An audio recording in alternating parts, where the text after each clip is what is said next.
மரத்துக்கு தான் இப்போ நான் இருக்கிறேன். இப்போ டைம் சரியாக ஒரு காலையில் ஒரு 9 இருக்கும்.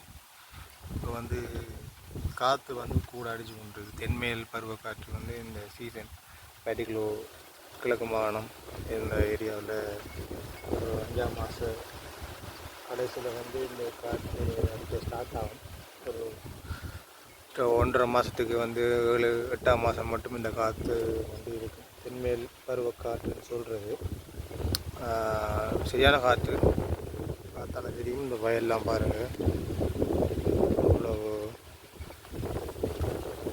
காற்று வீசிக்கொண்டு சொல்லி அப்படி இந்த ஒரு இடத்துல இருந்து இந்த வயலை பார்க்குறது ஒரு அழகு.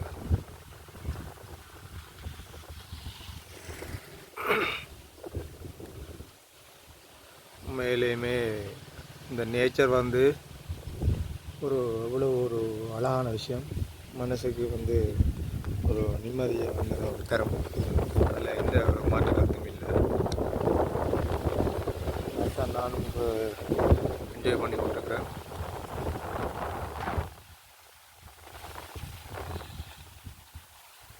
எங்கே பார்த்தாலும் பச்சை பசையில் தான் இருக்கும். இந்த வயல்வெளிக்கு வந்தாலே பச்சையாக தான் இருக்கும். வேளாண்மை வந்து விளைவு மட்டும் பச்சையாக தான் இருக்கும்.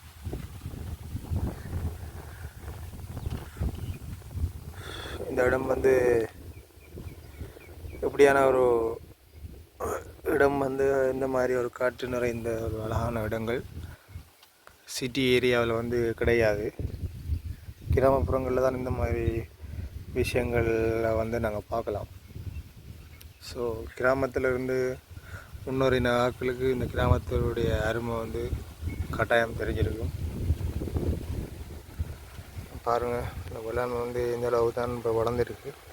கிட்டத்தட்ட ஒரு 35 நாள் வயதானது. இப்போ நான் ஏன் இப்போ இந்த இடத்துல இருக்குன்னு சொன்னால், அவங்களுடைய வயலுக்கு தண்ணி பாய்ச்சி கொண்டிருக்கிறேன்.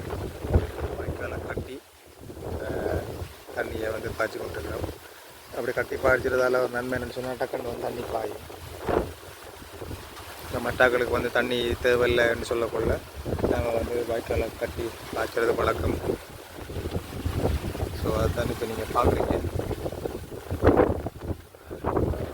மரங்கள் காற்றுற ஸ்பீடை வந்து இந்த மரத்தில் பிள்ளைகள் ஆடுறதை பார்த்து நம்ம தெரிஞ்சு வரலாம். சரியான காற்று.